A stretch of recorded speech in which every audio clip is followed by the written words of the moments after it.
Olá, seja bem-vindo ao episódio 259 de E o Resto é História, com Rui Ramos e João Miguel Tavares.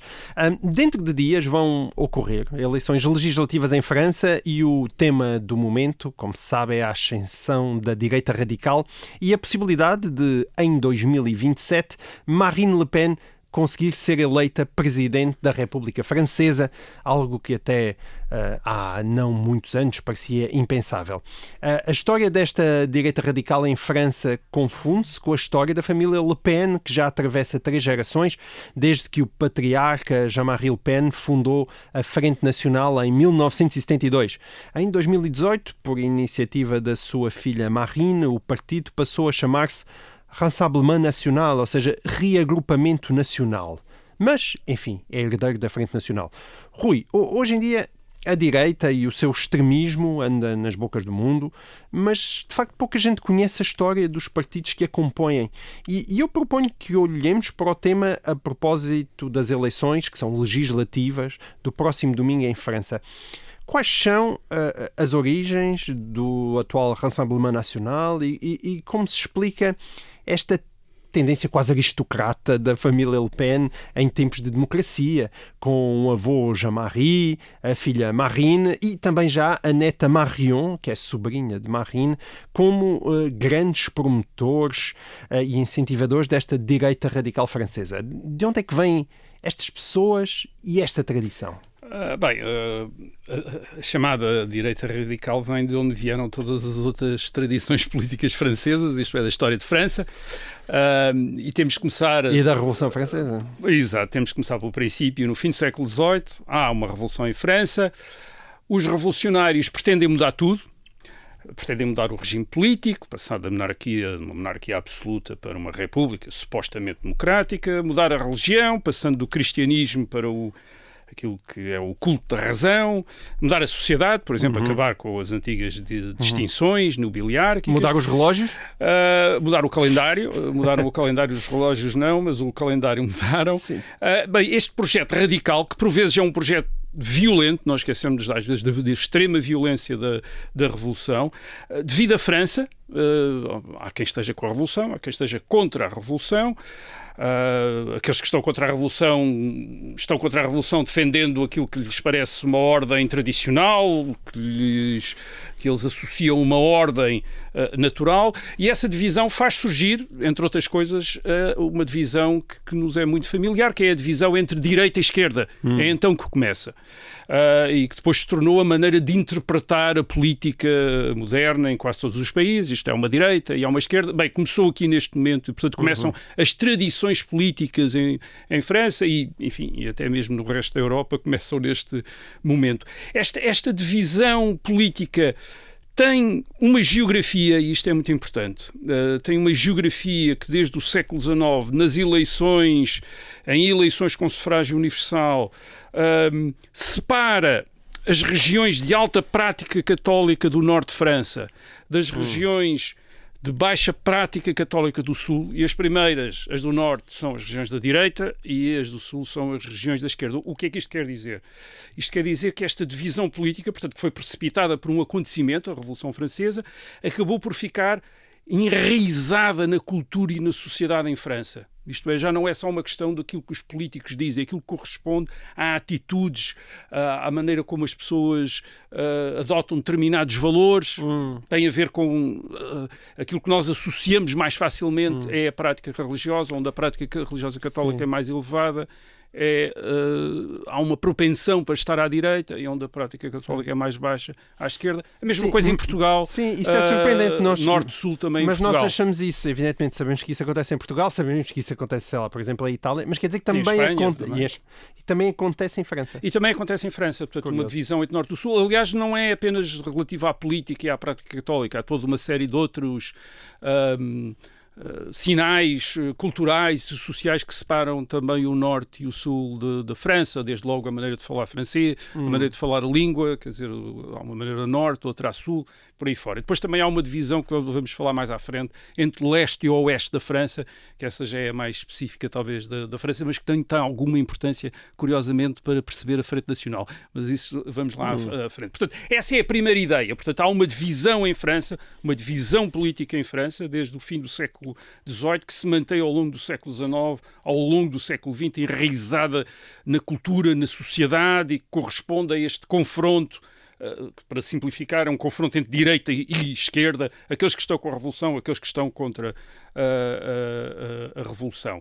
Depois, isto torna-se mais complicado, e isto é a segunda ideia que é preciso ter para perceber depois de onde vem a Frente Nacional, é que a divisão política em França não dá inicialmente lugar a um regime de dois partidos. Podia ter dado dois grandes partidos, um partido à direita e outro partido à esquerda, que alternassem no poder, mas não.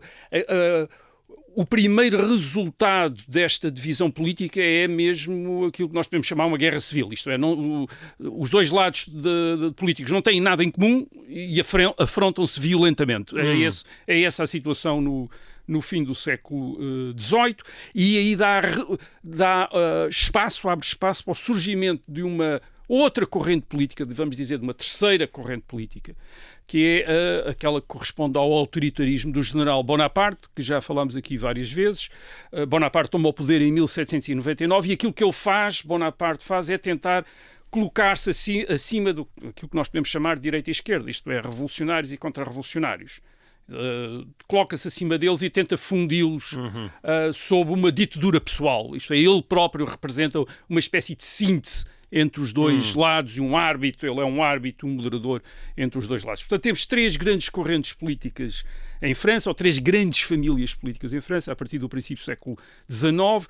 Uma esquerda, que se identifica com a Revolução, uma direita que está contra a Revolução, e depois este bonapartismo autoritário que tenta, digamos, gerir estas divisões, colocar-se acima e fundar um regime estável baseado numa síntese entre as duas. Portanto, é esta a situação que nós chegamos a meados do princípio do século XIX. A história, agora esta é uma terceira ideia, a história de qualquer maneira não acabou então. Há muito mais revoluções em França, não é só a Revolução de 1789. A França sempre foi excelente nisso. Portanto, a França, depois de 1789, em menos de 200 anos, tem 3 monarquias, 2 impérios e 5 repúblicas. Portanto, 10 regimes políticos, correspondendo mais ou menos a outras tantas constituições, enquanto, por exemplo, os Estados Unidos, na mesma época, têm só uma constituição até hoje. A França tem uma dezena de constituições. Portanto, a confusão política não nasceu agora. Portanto, há uma grande instabilidade política em França, e todos estes regimes, estes 10 regimes, tiveram os seus partidários e os seus inimigos.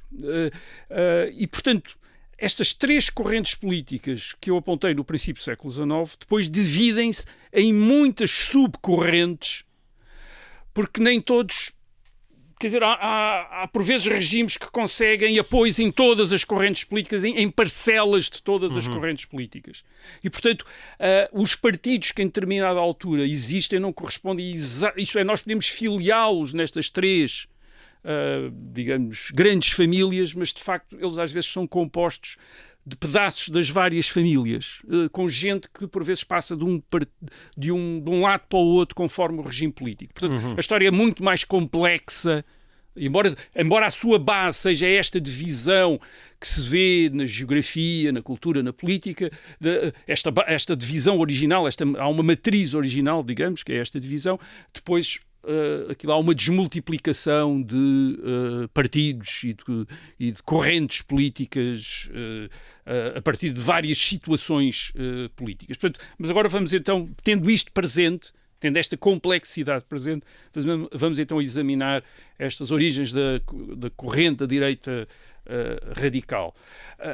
Enfim, podíamos tentar entroncá-la já nas origens da cultura política moderna em França, logo no fim do século XVIII. Provavelmente diríamos já está do lado daqueles que estão contra a Revolução, mas provavelmente iríamos perder depois o fio ao longo desse tempo e, portanto, acho que vamos tentar despistar esta corrente política a partir do fim do século XIX, no tempo da chamada Terceira República Francesa, que é um regime que existe entre 1870 e 1940. Okay. Portanto, entre duas guerras com a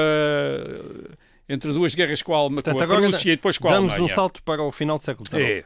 A Terceira República é governada desde 1880 por republicanos conservadores que são pacifistas nas relações externas, isto é, não querem outra guerra com a Alemanha.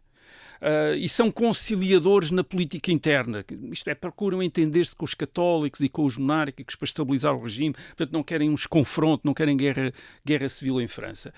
Bem, isso de facto evita guerra civil, mas provoca muitos ressentimentos e muitas frustrações. Desde logo porque há republicanos radicais que criam uma revanche contra a Alemanha, criam uma guerra de revanche contra a Alemanha. Reparem, a Terceira República Francesa é o resultado da derrota do Segundo Império Francês na guerra contra a Prússia.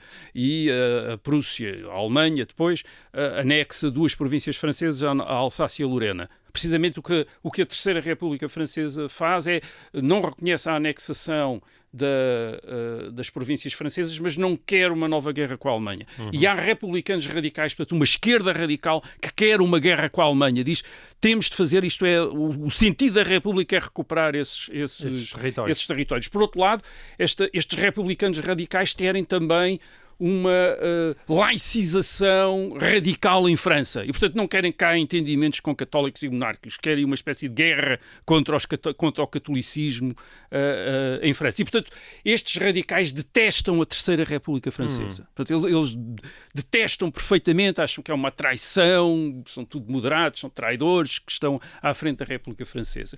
Isto do lado da esquerda. Do lado da direita, por outro lado, também há monárquicos e católicos que acham que esta disponibilidade das lideranças dos monárquicos e dos católicos para se entenderem com os republicanos também é uma traição, isto é, eles deviam estar a combater o regime e não a tentarem entender-se com o regime. Então ninguém gostava deles, é isso? Não, a maior parte das pessoas gostavam deles, esse é que é portanto, há estes dois lados, uma esquerda radical e uma direita radical que não gostam deles, quer dizer, ora bem, o que é que acontece no fim do século XIX? No fim do século XIX há uma espécie de confluência entre estes dois radicalismos, isto é, o radicalismo da esquerda e este radicalismo que nós vamos dizer da direita, tem um inimigo comum, que é a Terceira República Francesa. E, portanto, começam a juntar-se e começam a misturar-se.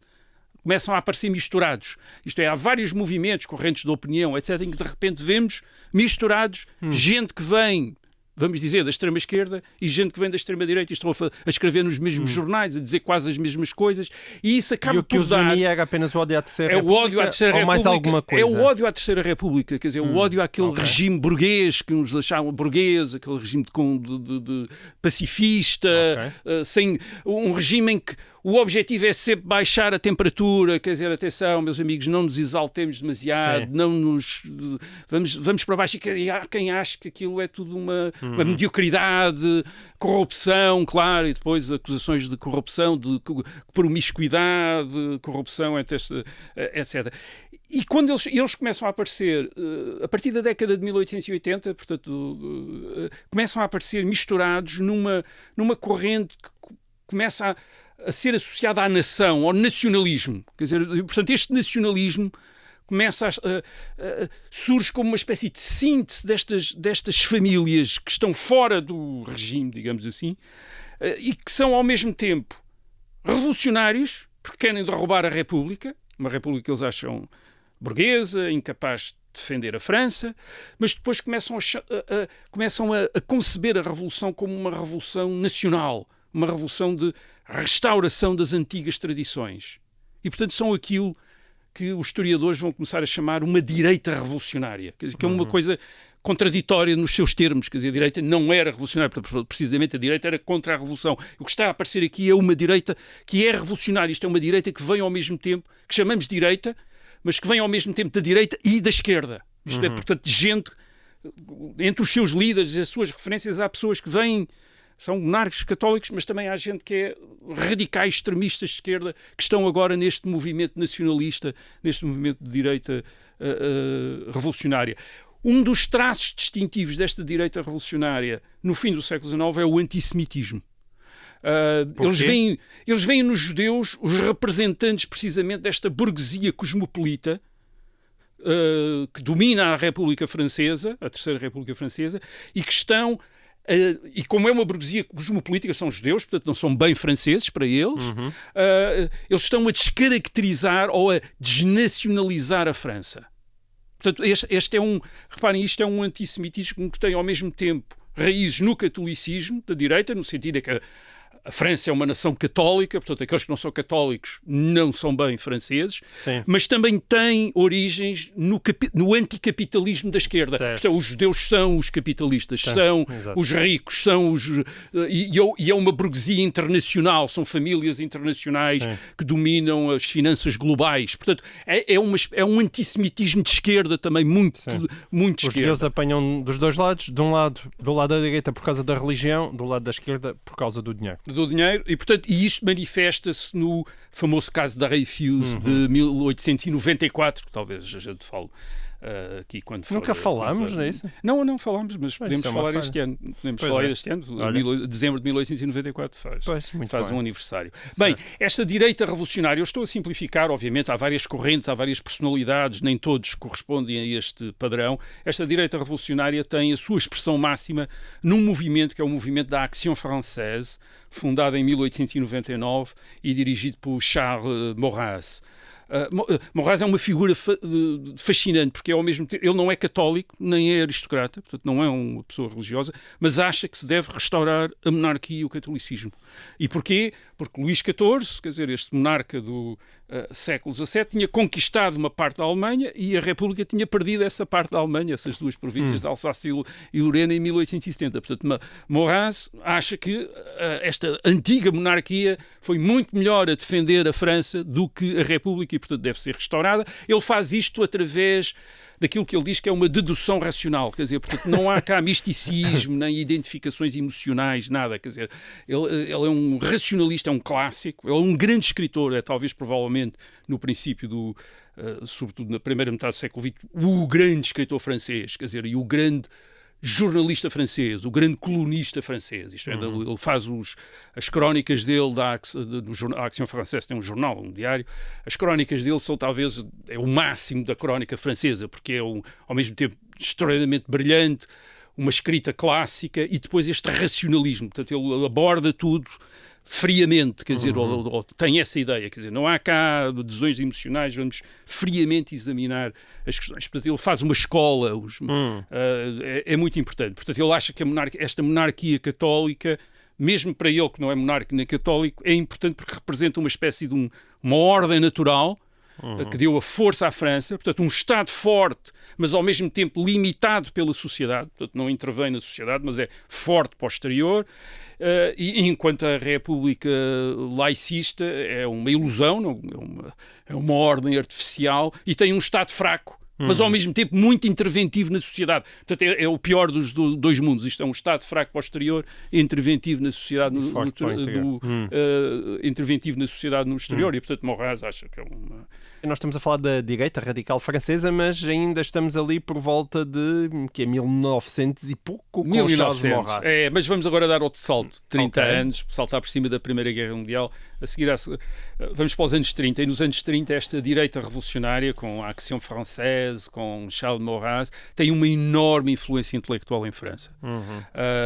Como disse, Maurras é considerado, então, o grande escritor francês, um clássico, mas a influência desta direita revolucionária é sobretudo uma influência mais intelectual do que propriamente política. Isto é, fascina os jovens pela sua irreverência, pela sua iconoclastia, pelo brilho intelectual de Maurras. Mas não há um partido que a representa? Não há um partido, portanto não vai a votos. E a Terceira República continua a ser dominada por republicanos conservadores e depois por republicanos socialistas. Os republicanos conservadores e os republicanos socialistas vão alternando, outras vezes vão se ligando uns aos outros. Isto é curioso, esta direita revolucionária, só para dar aqui um toque, eu falei há pouco do seu antissemitismo, é contra os judeus, mas, por exemplo, não é contra os imigrantes, quer dizer, portanto, não diz nada em relação... Embora alguns tenham chamado a atenção, por exemplo, que a proporção de imigrantes, isto é, por exemplo, trabalhadores estrangeiros em França na década de 30, é tão elevada já como na década de 80 do fim do século XX, para o fim do século XX. Vinham de onde? De Itália, de Espanha, enfim, de Polónia, de vários sítios. Morraz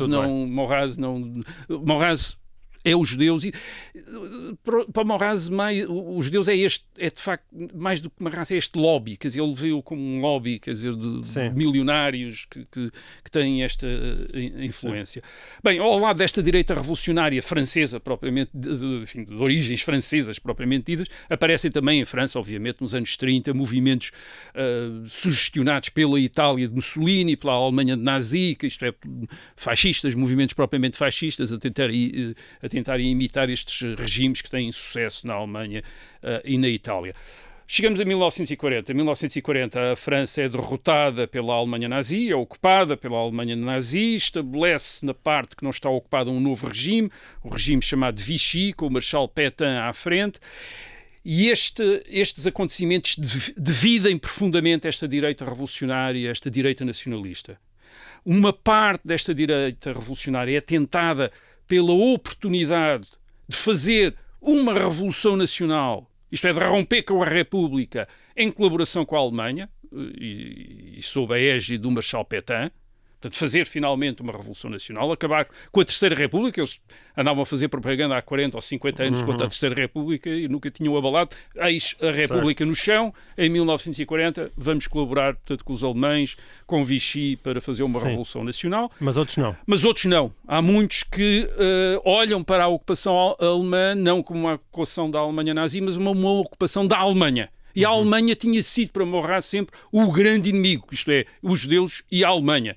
A Alemanha era o grande inimigo, quer dizer, era preciso combater a Alemanha, fazer uma guerra contra a Alemanha, recuperar as províncias que tinham sido ocupadas pela Alemanha até a Primeira Guerra Mundial, etc, etc. E, portanto, há curiosamente muitos destes nacionalistas, desta direita revolucionária, que passam à resistência contra a Alemanha nazi. Bem, por exemplo, nós podemos talvez incluir nisso até certo ponto o general de Gaulle, que é um admirador de Maurras, um nacionalista também, e que em junho de 1940 se torna a grande figura da resistência. Aliás, os nacionalistas chegam primeiro à resistência do que, por exemplo, os comunistas. Os comunistas continuam a colaborar com a Alemanha nazi até 1941, porque a União Soviética tem um pacto com a Alemanha nazi, e só quando Hitler ataca a União Soviética, em junho de 1941, é que os comunistas em França passam à resistência. Até então tinham estado a propor sempre colaborações com as autoridades da ocupação alemã. Por outro lado, isto é curioso também chamar a atenção, que alguns dos principais líderes políticos do regime de Vichy, isto é, deste Estado Nacional dirigido pelo Marshal Pétain, vêm da esquerda. São ex-socialistas, como Pierre Laval ou Marcel Déat, ou são ex-comunistas, como Jacques Doriot. Porque todos eles também estão convencidos que a colaboração com a Alemanha é a maneira de tornar a França finalmente socialista. Quer dizer, é em colaboração com a Alemanha nazi que eles podem tornar a França socialista. Maurras, o que é que faz Maurras? Maurras mantém uma posição de ambiguidade.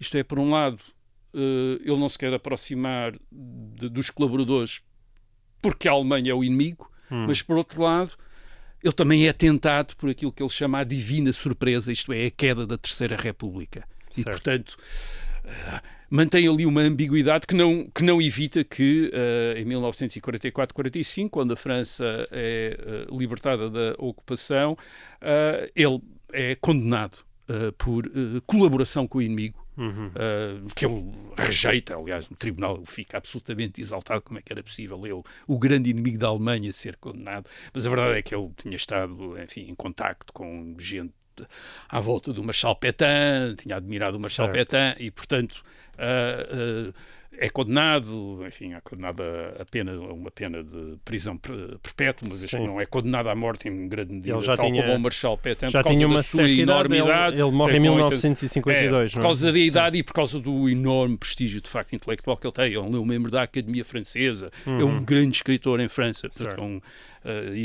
agora, esta direita revolucionária, portanto, 1944-45, torna-se, passa a odiar de Gaulle, obviamente. Quer dizer, de Gaulle é o representante dos seus inimigos, daqueles que os perseguiram e condenaram e proibiram. A Action Française é proibida em 1945. Portanto, de Gaulle é esse inimigo. Portanto, esse é um primeiro, digamos, há um momento aí em que esta direita, portanto, há a constituição desta tradição de uma direita revolucionária em que conflui aquilo que nós podíamos chamar, ou correntes que podíamos chamar de direita e de esquerda, e que formam esta família nacionalista, digamos assim, esta família de direita nacionalista. O segundo momento é na década de 1950 e tem a ver com um outro acontecimento que provoca, aliás, mais uma rearrumação política em França, que é a Guerra da Argélia. A Guerra da Argélia começa em 1954. Esse, aliás, é um momento fundamental para perceber a Frente Nacional de Jean-Marie Le Pen. A França tinha conquistado e começado a colonizar no sentido mesmo de povoar a Argélia no século XIX, e os governos da Quarta República Francesa, portanto a Quarta República começa em 1946, depois da Segunda Guerra Mundial, os governos da Quarta República Francesa, que são governos de conservadores e socialistas, republicanos, os governos da Quarta República consideram a Argélia como uma província francesa. É uma província francesa que, por acaso, fica do outro lado do Mediterrâneo. Mas tem lá 1 milhão de franceses que vivem lá, 1 milhão de franceses de origem europeia vivem na Argélia. Mas, claro, a maioria da população, 8 milhões, é árabe, é muçulmana, e nos anos 50 há um movimento armado, aliás, historicamente violento também, a exigir a independência da Argélia. De Gaulle é aqui uma figura equívoca, Portanto, em 1958, o exército da Argélia revolta-se contra o governo de Paris, porque acha que o governo de Paris não está a fazer como deve de ser a guerra na Argélia, a conduzir a guerra na Argélia, e de Gaulle é chamado para o governo, por esse exército. Portanto, há uma revolta militar para manter a Argélia francesa, e de Gaulle é chamado ao governo. Portanto, de Gaulle tinha-se afastado da política em 1946. De Gaulle não concordava com a Quarta República Francesa, parlamentar, ele era contra esse tipo de república, portanto tinha-se tornado também um crítico, um inimigo da Quarta República Francesa, e tinha também dado a entender que estava do lado do projeto da Argélia francesa. Portanto, isto é de Gaulle em 1958. Mas, a partir de 1958, ele torna-se primeiro chefe do governo e depois presidente da República, de Gaulle evolui. Evolui em público, provavelmente em privado já tinha evoluído há mais cedo, mas tinha-se mantido um bocadinho discreto. E em 1960-61 decide mesmo avançar com a descolonização da Argélia, isto é, reconhecer a independência da Argélia. E isso provoca uma nova revolta do exército, falámos aqui disso, agora contra ele, contra de Gaulle, em abril de 1961. E o ponto aqui é o seguinte: há muitos gaullistas, muitos resistentes da Segunda Guerra Mundial, daqueles da primeira hora que tinham combatido a ocupação alemã, tinham estado com de Gaulle em junho de 1940 e que agora se vão sentir traídos por de Gaulle porque eles estão do lado da Argélia francesa. Certo. E, portanto, há muitos gaullistas que de repente se tornam agora anti-gaullistas em 1960-61 pela opção de Gaulle pela independência da Argélia. Por exemplo, um caso conhecido é o de Jacques Soustelle, aliás, um grande historiador, que tinha sido um resistente, um gaulista da Segunda Guerra Mundial e que agora se torna um anti-gaulista.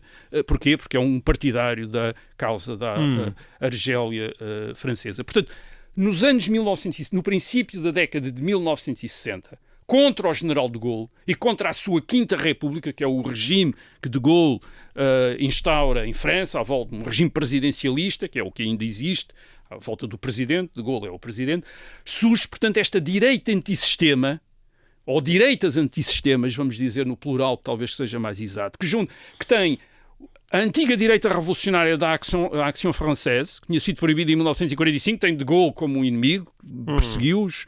Tem os antigos colaboradores de Vichy, claro, quer dizer, também perseguidos por De Gaulle, portanto, e inimigos de Gaulle, mas tem também estes resistentes da Argélia, quer dizer, gente que tinha estado na resistência na Segunda Guerra Mundial e que por causa da Argélia estão contra De Gaulle e que também são perseguidos, aliás, muitos deles presos, etc., por De Gaulle em 1961 e 1963. Além disso, temos também, nos anos 50, quando a economia e a sociedade francesa se começa a modernizar, um movimento de crítica a essa modernização, sobretudo no seu aspecto de modernização económica, que é um movimento que é encabeçado por uma figura que é famosa nos anos 50, que é Pierre Poujade, que é uma espécie de populismo e que é de onde vem Jean-Marie Le Pen. Aliás, Jean-Marie Le Pen vem dos dois lados. Vem do lado destes populistas, críticos da modernização, nos anos 50, e vem do lado também daqueles resistentes que se voltam contra De Gaulle por causa da Argélia.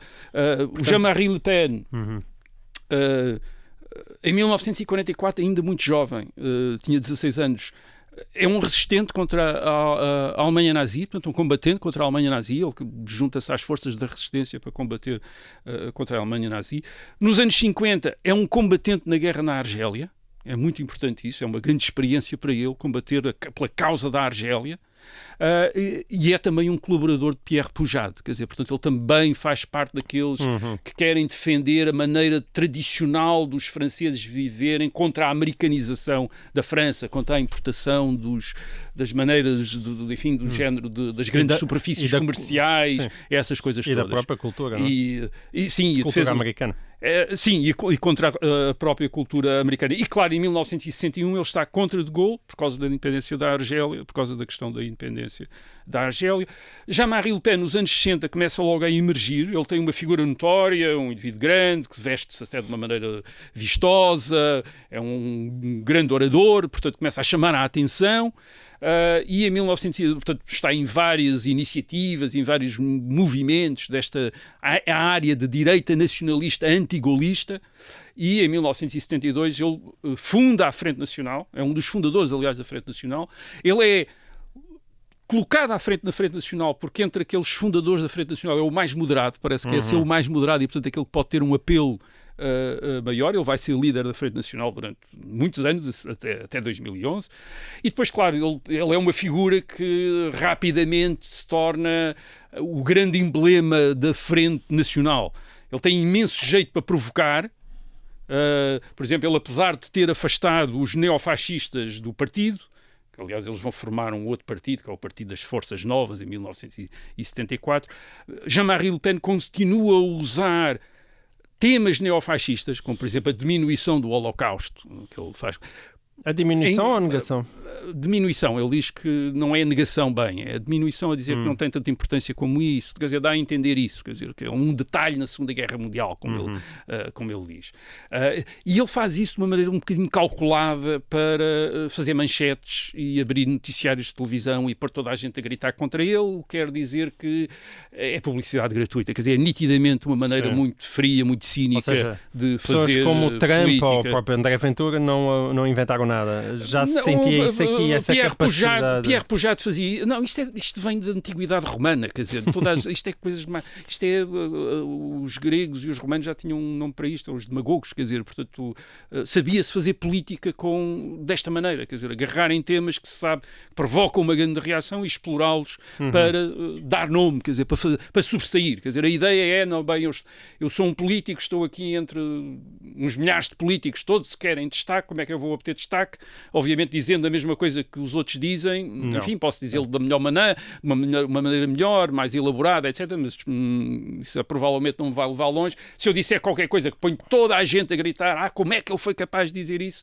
É a melhor maneira de sobressair e de toda a gente chamar a atenção. E, portanto, ele faz isso, faz essas provocações, provoca incidentes e depois aproveita esses incidentes. Ele, por exemplo, sofre um atentado, salvo em 1976, uma bomba em casa. Isso também ele usa isso para se vitimizar, e portanto torna-se um personagem. É aquele personagem que, se vier qualquer coisa sobre ele nos jornais, os jornais vendem mais. Se houver uma peça sobre ele na televisão, as audiências aumentam. Portanto, é uma garantia de que toda a gente vai... Certo. O Jean-Marie Le Pen disse isto, fez isto, toda a gente vai ver.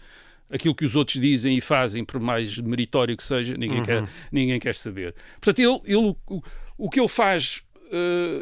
o que ele faz é, ao mesmo tempo que ele está a tentar juntar todas estas famílias da direita anti-golista, portanto, daqueles que estão contra o general de Gaulle e que foram marginalizados pelo general de Gaulle, ele, ao mesmo tempo, não se identifica exatamente com nenhuma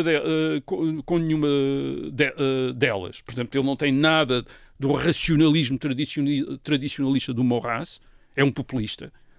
Maurras teria horror ao Jean-Marie Le Pen se visse, quer dizer, apelar ao povo, etc. Quer dizer, em vez de apelar à razão e ao intelecto, que era como Maurras queria fazer. Não é um monárquico, é um republicano. Também recusa a violência dos grupos neofascistas, é um legalista, quer dizer, um respeitador da democracia, é pelas eleições que se vai lá, quer dizer, não é pela violência. E quando perguntam se é de direita ou de esquerda, ele diz que não é de direita nem é de esquerda. Ou antes, ele diz às vezes que é das duas coisas, que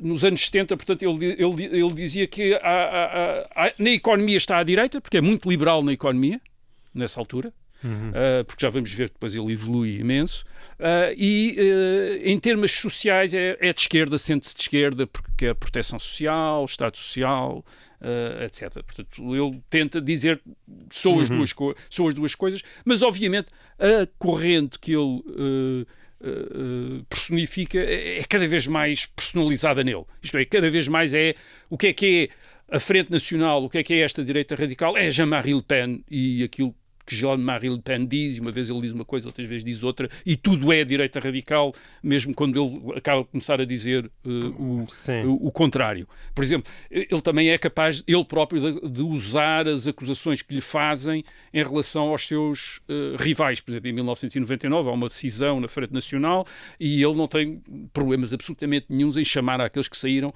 extremistas e racistas, eram extremistas, eram racistas, portanto usa aquela linguagem que o sistema usava contra ele, contra os seus adversários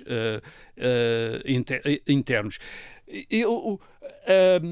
O regime, quer dizer, o regime da Quinta República, eles vão frequentemente tentar associar a Frente Nacional ao regime de Vichy. Dizem, eles são os representantes de Vichy. E, de facto, ele tem colaboradores, mas tem também gente da resistência, como o próprio Jean-Marie Le Pen, e colaboradores não estão só na Frente Nacional.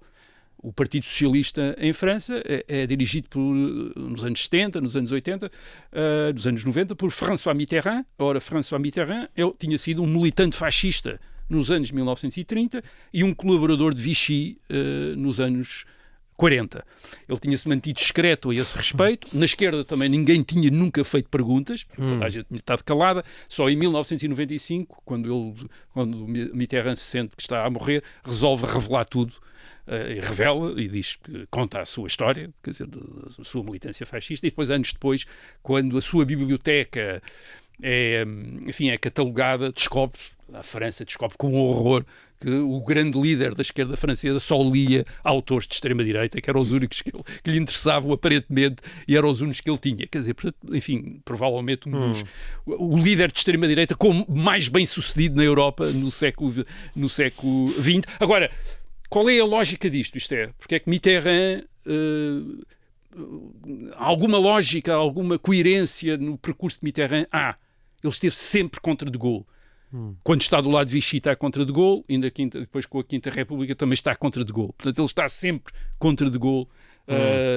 E essa é a linha de coerência. Estamos então estamos, portanto, no princípio de 1970, a fundação da Frente Nacional em 1972. Portanto, temos em França os seguintes núcleos políticos. Temos núcleos políticos. Temos os gaullistas, também chamados a direita, la droite, e depois temos os antigaullistas. E os antigaullistas estão divididos, portanto, em vários campos. Temos os socialistas de Mitterrand, temos os comunistas pró-soviéticos, temos a extrema-esquerda, maoísta e trotskista, e depois temos a Frente Nacional. E a extrema-esquerda e a Frente Nacional, portanto, esta direita antigaulista, tem muito pouca expressão eleitoral. Eu, para preparar este programa, estive a ver um antigo manual sobre partidos políticos em França, publicado em 1974, de um politólogo, François Borrellat, e achei curioso ir ver para ver o que é que ele dizia da Frente Nacional em 1974. E ele diz que é um partido irrelevante. Não tem importância absolutamente nenhuma. Não tem força nem programa, diz ele. E, de facto, nas legislativas francesas em 1978, a Frente Nacional tem 0,2% dos votos. Portanto, repare, nem os retornados da Algésia votaram nele. Este François Bayrou chama a atenção para isso. Diz, nem conseguiu aquelas centenas de milhares de pessoas que vieram da Argélia, todos furiosos com a descolonização, sim, nem isso Jean-Marie Le Pen conseguiu atrair, certo, para o seu partido. Não votam nele. Então, como é que ele conseguiu dar o salto? O salto é brusco. 1978, 0,2% nas legislativas. Nas eleições europeias de 1984, portanto, 6 anos depois, 11%. E a partir daí, dessas eleições europeias de 1984, a Frente Nacional começa a ficar nos 15% em todas as eleições. E, portanto, há esta grande pergunta: como? Quer dizer, como é que um partido que em 1964 parecia uma coisa completamente irrelevante, que não valia sequer a pena falar, o François Bayrou tem 2 páginas, tem muito mais páginas sobre os maoístas e os trotskistas que me parecem muito mais importantes do que a Frente Nacional, como é que de repente se torna, digamos, o partido de que toda a gente fala em França e de que toda a gente fala quando fala sobre França fora de França? Bem, há várias razões para isso. Primeiro, temos a primeira, talvez, é a eleição presidencial de 1981. Até 1981, a Quinta República Francesa, que é o regime fundado pelo General de Gaulle, é dominado pelos gaullistas. Portanto, primeiro o General de Gaulle, presidente, e depois o Pompidou, presidente, e depois Giscard d'Estaing, presidente da República. Portanto, são os gaullistas que dominam este regime. Em 1981, François Mitterrand ganha as eleições. Torna-se presidente. E o Partido Socialista, portanto, que tinha sido a grande força antissistema, era contra a Quinta República, aliás, até contra a ideia presidencialista. Mitterrand era contra o presidencialismo, contra o regime da Quinta República. De repente torna-se um partido do sistema. E não se torna apenas um partido do sistema, mas começa a secar a outra grande força antissistema, que era os comunistas, e começa a secá-los e, enfim...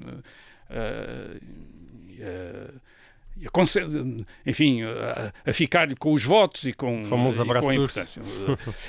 Ora bem, inicialmente o Partido Socialista aparece com a ideia de mudar o sistema económico da França, mas em 1983, 2 anos depois, adota uma política de austeridade e até de liberalização. O que é que isto faz? Há muitos eleitores de esquerda que ficam desiludidos com esta viragem e também com a erosão dos comunistas, quer dizer, isto é, que ficam órfãos, quer dizer, de repente há eleitores que votavam na esquerda por a esquerda ser antissistema e de repente a esquerda é parte do sistema outra vez. E para esses eleitores a Frente Nacional passa a ser uma opção.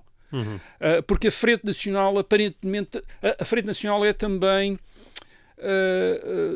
atacada e marginalizada pela direita, pelos gaullistas. E, portanto, para um eleitor, por exemplo, para um eleitor comunista, passar a votar gaulista é impensável. Os gaullistas são os seus inimigos históricos. Mas para um eleitor comunista, que votava comunista por ser antissistema, passar a votar num partido, a Frente Nacional, que também é antissistema e que é condenado pela direita, faz mais sentido. Quer dizer, e, portanto, há uma a Frente Nacional vai beneficiar de uma transferência de votos, portanto, destes eleitores de esquerda antissistema que de repente acham que a esquerda deixou de ser antissistema, passou a ser parte do sistema e quando procuram uma opção antissistema, encontram a Frente Nacional como a única opção antissistema. Certo. Ao mesmo tempo, na direita, para os gaullistas eram aquela força que para a direita impedia a esquerda de chegar ao governo. Em 1981 falhou. A esquerda torna-se governo em França.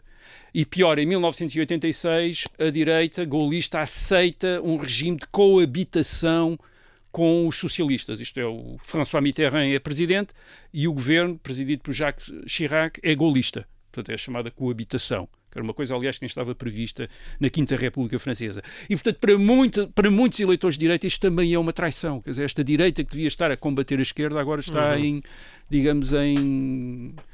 compadrio com a esquerda. Então, e, portanto, também a Frente Nacional se torna... Recebe dos dois lados, portanto. Também se torna uma opção...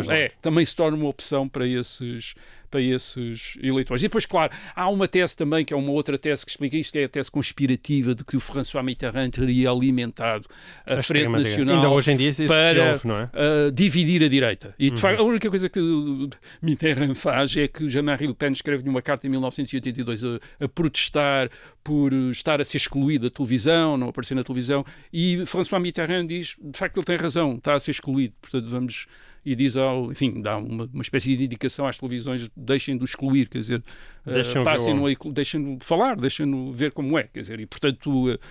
É mais nesse sentido. Quer dizer, obviamente, para Mitterrand era bom que a direita estivesse dividida e houvesse duas metades e em metades incompatíveis. Mas não embarcas nessa tese conspirativa.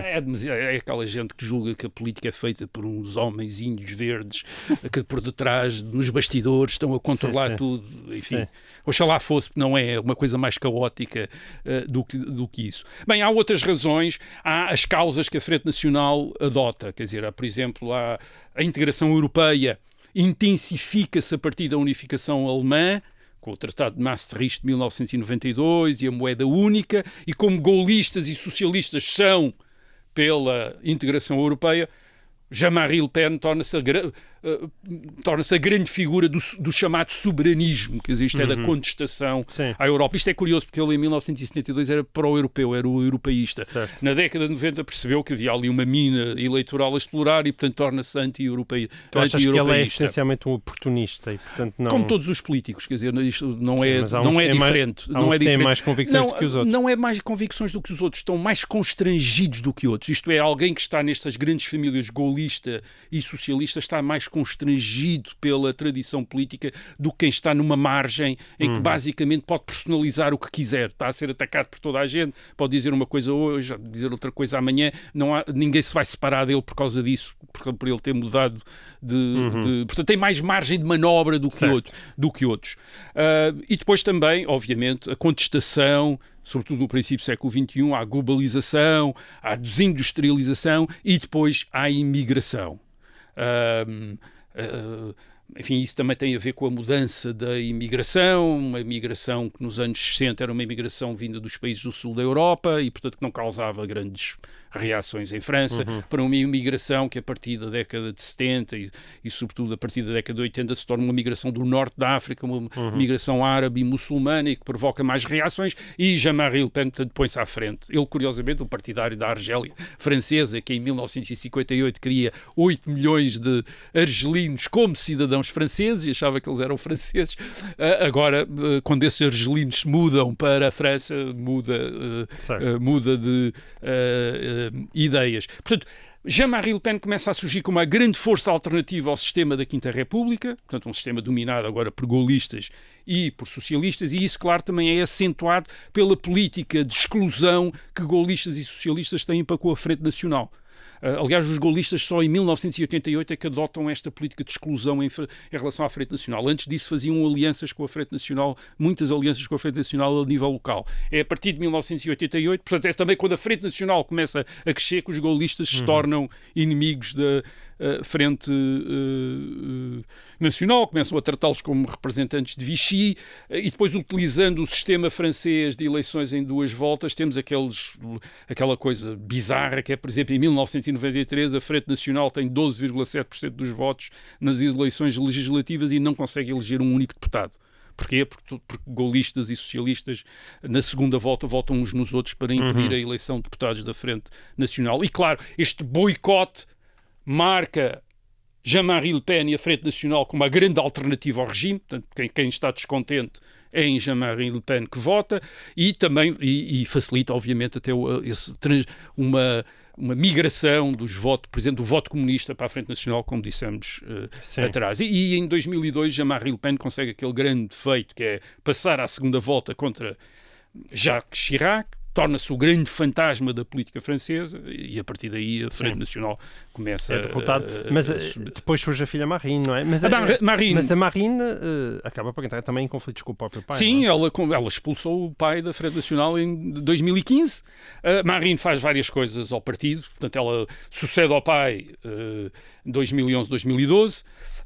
Ela abandona o anti-europeísmo do pai, que era um anti-europeísmo recente, mas abandonam, mudou o nome do partido em 2018, insiste que na ideia de que é uma direita social, uma direita popular, direito social contra a direita liberal, que seria os gaullistas. Há questões de costumes importantes, como a questão da homofobia e tudo isso que é ultrapassado por ela, não é? Ela foca-se sobretudo nesta ideia de quer dizer, de uma espécie de nacional-populismo, quer dizer, intervencionismo económico, é menos liberal do que o pai na economia. Portanto, é menos liberal do que o pai na economia, soberanismo, mas ela faz, quer dizer, as mudanças, quando nós estamos a dizer que Marine Le Pen faz mudanças, o pai também já tinha feito, quer dizer, o pai já tinha feito imensas mudanças, então tivemos a dizer europeísta, depois anti-europeísta, depois liberal, e depois proteccionista, indiferente à imigração em 1972 e depois contra a imigração em 2002, portanto, o pai também já tinha mudado muita coisa, a filha continua também a mudar. Há uma coisa agora importante, é perceber, independentemente agora das ideologias e das propostas políticas, onde é que na geografia fica a Frente Nacional. E para isso vou seguir um livro de Hervé Lebrun, que chama-se Tableau historique de la France, publicado em 2022. Eu vou simplificar muito, porque a análise do Hervé Lebrun é muito complicada. Ele tem 2 capítulos sobre a Frente Nacional, mas aquilo é extraordinariamente complexo. Quando diz a geografia, é a distribuição de votos da Frente Nacional em França. A presença, não só a distribuição de votos, mas mais do que isso, para as organizações, etc. Portanto, a presença da Frente Nacional no território francês, tendo presente aquela grande divisão política entre Norte e Sul. Certo. Ora, aquilo que se vê é que a Frente Nacional não corresponde a essa divisão. A Frente Nacional é um partido que tem uma base no Nordeste, mas também no Sudeste, portanto, ao longo da costa mediterrânica, em zonas de antiga influência comunista, portanto, no Sul. Portanto, digamos, geograficamente é uma espécie de partido da França de Leste. Portanto, o que não faz sentido do ponto de vista da divisão política clássica que é entre Norte e Sul. Esta divisão Oeste-Leste corresponde também a uma divisão da sociedade rural francesa entre campos fechados com população dispersa no Oeste e campos abertos com população concentrada no Leste. Portanto, digamos que a Frente Nacional é um partido da França da população aglomerada. Portanto, e onde a Hervé Lebrun nota que é maior o mal-estar social nesta França do Leste, quer dizer, há maiores desconfianças, por exemplo, em relação aos vizinhos, quer dizer, portanto, é uma França onde a sociedade está menos confortável, digamos assim. E é também, o voto na Frente Nacional é também um voto fora de Paris. Isto é, curiosamente, Hervé Lebrun chama a atenção, a Frente Nacional começa em 1972 com muita votação em Paris e depois cai em Paris constantemente, e começa a sobressair nesta província. Isto é, começa a tornar um foco para esta França periférica, para esta França das classes populares da província, que se sente marginalizada por este centro elitista e cosmopolita e que se sente um bocado de mal-estar social, que a sociedade tinha sido revolvida pela modernização e começa a identificar-se com a Frente Nacional.